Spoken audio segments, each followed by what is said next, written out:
Okay, hey everybody, and welcome to another episode of On the Wrist from Off the Cuff. Today we have another very cool Seiko mod for you. A little different. This one isn't a diver.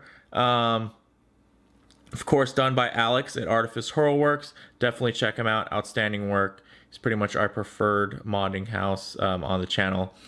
So a little bit about Seiko. They were founded in 1881. They are Japanese in origin, of course, and now have factories throughout Asia. One of the very unique things about Seiko is that, you know, they cover all market segments from entry level to high end, and, you know, with some pretty innovative rarities. So very cool, and it's why I'm a big fan. You know, on the channel we feature watches from all over the place, Germany, Swiss watches, of course. But I have to say that Seiko, I definitely get a lot of, you know, pleasure, the same amount of pleasure from collecting Seikos. So just thought I would share that and, you know, my outlook. So if you are budget restrained or you're just starting out, you know, no fear. Definitely there's some great market value to the Seiko brand. So highly recommend.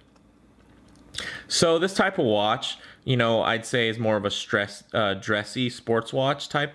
So some of the key characteristics in the design language we'll be looking for in a more dressy and sports watch, of course, would be you're gonna want water resistance, you know, preferably 100 meters water resistance or more.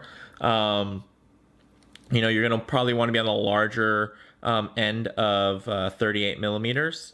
Because I think if you go any smaller than that, then it gets a little bit too much on the dressier side. Of course, there are going to be certain watches that are going to wear larger or smaller, depending on design, but that's just, for me, is kind of a general rule of thumb for that kind of more dressy but sporty aesthetic. And then as far as the dial layout, you're going to want something that's clean and legible to kind of tie in with, you know, the functionality of a sports watch. So this particular model is actually is one of the JDM Presage line watches, which is the SARY or SARY057. So that's the base model, and we've definitely done some mods, and I've kind of dubbed this one the Japanese Explorer mod. So kind of my premise was, you know, if Seiko made their own, you know, their own spin on the Rolex Explorer, you know, what would it look like? What would it be? How would it feel? So, you know, it's something where, you know, I feel like it could be used in almost like an aviation, but also, you know, in a land type setting. Something that was really versatile is what I went for, but something with a little bit of flair, right? As far as the handset goes, and I think that's was accomplished pretty well. So this particular model actually is great value. So the base watch, you know, the MSRP is about $299, so $299, under 300 bucks, you know, and you're getting a great movement, sapphire crystal, solid end links, solid links. It's definitely a steal, and you know, the street price you're going to get it for is around 260 bucks. You know, and you know, some great deals pop up on Amazon every once in a while. So of course this started out as the black base model. And then, of course, you know, if you do any changes, then you're going to be paying for the mods. But since this watch is already pretty loaded as far as, you know, it has the right crystal, the right movement, it's signed crown, great bracelet. Really, the only mods that were done here was the dial and the hands. So let's go ahead and zoom out and pick this up and take a closer look. All right, so the dimensions are 41 millimeters in diameter with a 11.4 millimeter height. So it's a little bit on the thicker side, but, you know, I think with the contouring, you know, and also the size of the watch, it all looks to be, you know, well balanced and proportionate to the scale of the watch, which is nice. The watch is, of course, constructed in stainless steel with a brushed and polished finishes, as you can see here. You know, pretty nice transitions. Nothing crazy. I mean, you know, it's not a baby grand Seiko or anything like that, but it definitely, you know, goes above the cut of, as far as, you know, the finishing you'd see at other watches in this price range. So very impressed. buy that. All right, the crystal is a flat sapphire crystal, which is very nice. Didn't need to be replaced, which is great for modding. The bezel is fixed and highly polished, which I think definitely goes with the aesthetic there. You know, touch of class with the sportiness. The crown is nicely signed and not a screw down crown, so as you can see, turning pretty freely. That actually just winded the movement a little bit there. And then the movement is actually the automatic Seiko 4R36 movement, which is hacking and hand windable. You can see it through this great display case back. It has the gold rotor, which is a really nice touch. Some people say it actually kind of reminds them of the top of like a samurai's helmet, the kind of ornamental horns that are in the front, the little shield. So I think that's really a cool analogy, and you know, it's definitely nice to kind of see a splash of color in an otherwise pretty utilitarian movement. Okay.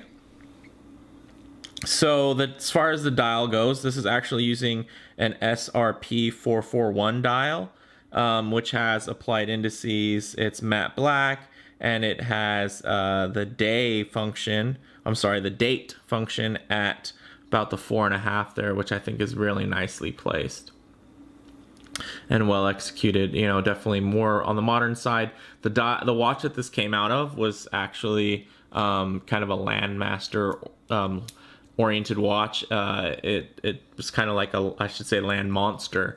So it definitely had much bigger case and everything like that, and it was kind of a polarizing look. So I thought it would really pair well with this more sporty watch, and which is, you know, a little bit bigger than a SARB, which means it has the wider lugs, which I think, you know, definitely play more onto the sporty side. And then as far as the hands go, they are polished and painted, and they're actually from a Seiko 5. SARS005, so the SARZ005. So I thought they were a really cool handset.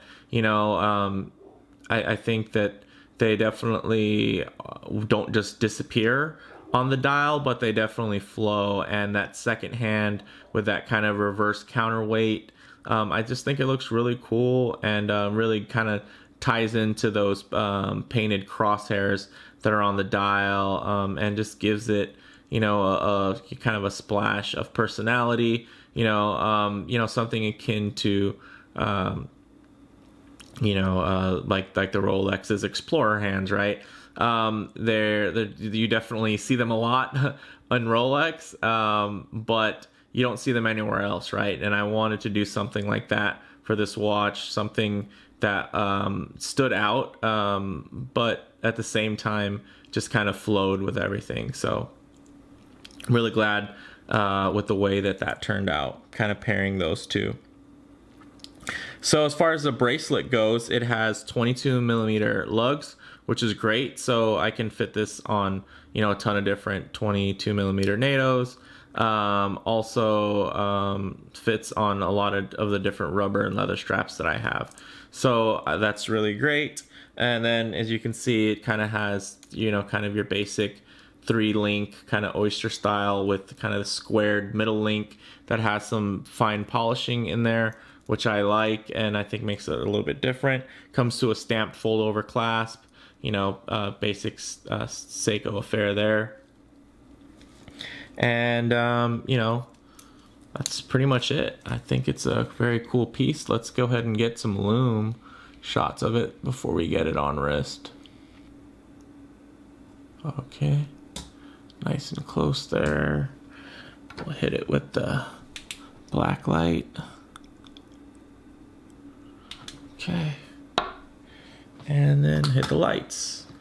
So I love the way this thing glows. You know, as you can see, all the numerals are loomed, as well as, you know, the handset is also loomed. I think it looks great in the dark, you know, and of course it looks great in the light as well. So You just scoot that and center it a little bit better. So yeah, I'm definitely a big fan with the way it turned out. Okay, so let's go ahead and get this on wrist for some closing thoughts.